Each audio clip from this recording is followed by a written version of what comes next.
Pada presentasi kali ini, kita akan membahas mengenai konsep auditing dan standar akuntansi bank. Yang pertama, mengenai konsep auditing. Auditing adalah proses sistematis untuk memperoleh dan mengevaluasi bukti atas laporan keuangan dan tindakan manajemen guna memastikan kesesuaian dengan kriteria atau standar yang telah ditetapkan dan menyampaikan hasilnya kepada pihak yang berkepentingan.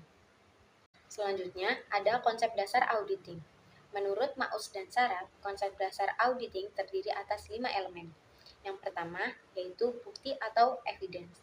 Bukti merupakan informasi dan dokumen yang dikumpulkan untuk mendukung pendapat auditor. Yang kedua, ada kehati-hatian dalam pemeriksaan atau do audit care, di mana auditor harus melaksanakan audit dengan penuh kehati-hatian. Yang ketiga, ada penyajian yang wajar atau fair presentation. Laporan keuangan harus bebas dari bias yang mencerminkan posisi keuangan yang sebenarnya. Yang keempat, ada independensi atau independence. Auditor harus bersikap objektif dan tidak memihak dalam melakukan audit. Yang kelima, ada etika perilaku atau ethical conduct, yaitu auditor harus berpegang pada prinsip etika profesional. Selanjutnya, standar auditing adalah pedoman atau aturan yang harus diikuti oleh auditor ketika melakukan pemeriksaan atau audit laporan keuangan suatu perusahaan atau organisasi.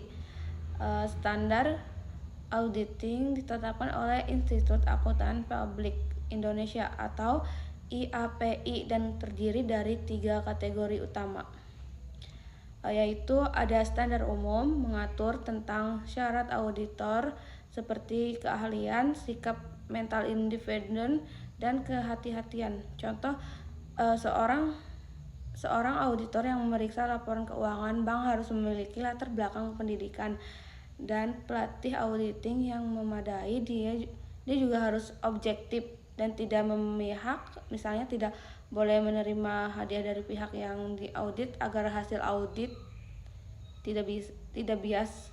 Saat meriksa, auditor harus teliti dan cermat, tidak sembarangan menyimpulkan tanpa bukti kuat. Selanjutnya ada standar pekerja lapangan. Pedoman untuk pelaksanaan audit lapangan termasuk pencernaan, pengumpulan bukti audit yang cukup dan relevan, seperti pemahaman terhadap pengendalian internal organisasi.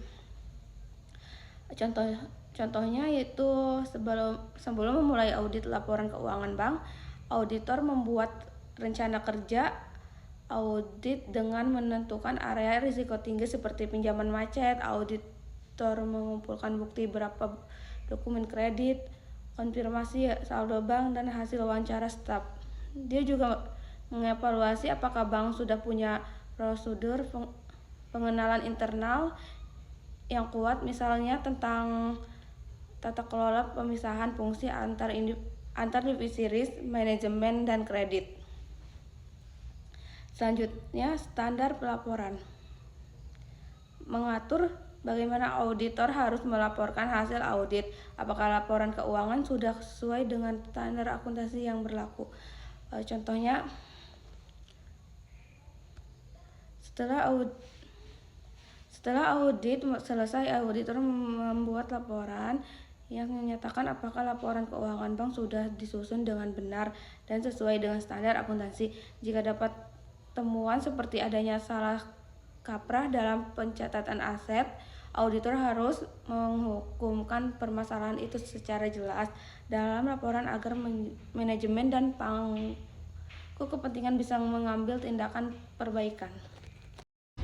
Tujuan auditing: memastikan kelengkapan, ketetapan, eksistensi, penilaian, klasifikasi, dan pengungkapan informasi dalam laporan keuangan.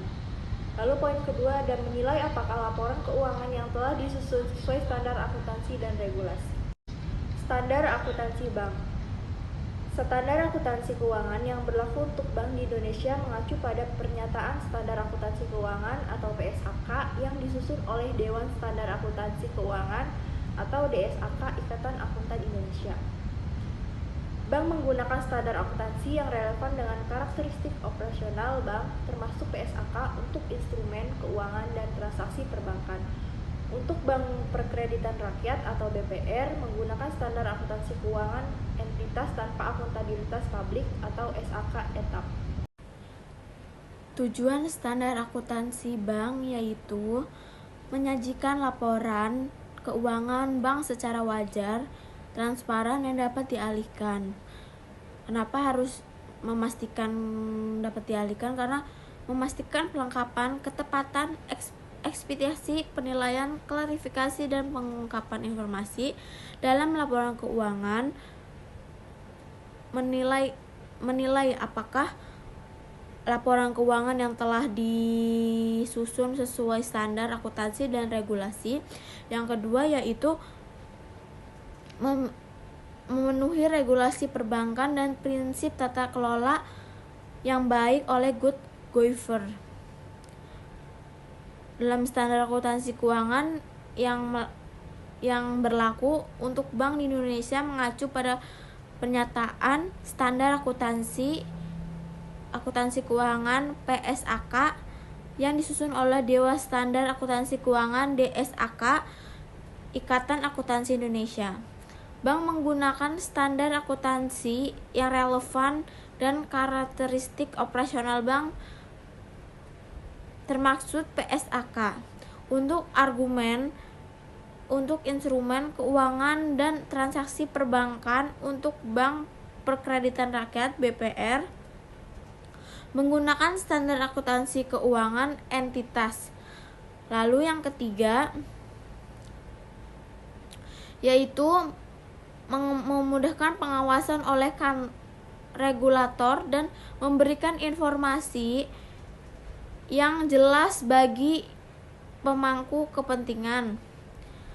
Tanpa akuntabilitas publik SAK ETAP, tujuan standar akuntansi bank yaitu menyajikan laporan keuangan bank secara wajar, transparan, dan dapat diandalkan.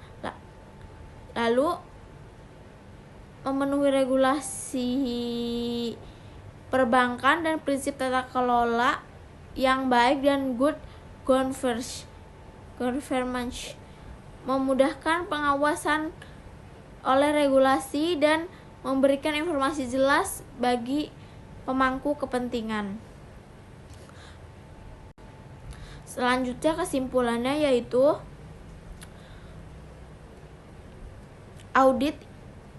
auditing adalah proses sistematik untuk memeriksa dan menilai laporan keuangan agar sesuai dengan standar yang berlaku dan prinsip kehati-hatian, independensi, etika, dan penyajian yang wajar. Standar audit di Indonesia mengatur persyaratan auditor, pelaksanaan audit, dan pelaporan hasil audit. Standar akuntansi bank mengikut PSAK atau SAK EKAP untuk memastikan laporan mendukung pengawasan dan mempercayai pemangku kepentingan. Singkatnya, audit dan standar akuntansi bank menjaga keakuratan dan keandalan laporan keuangan untuk transparansi dan mengandalkan yang baik. Sekian.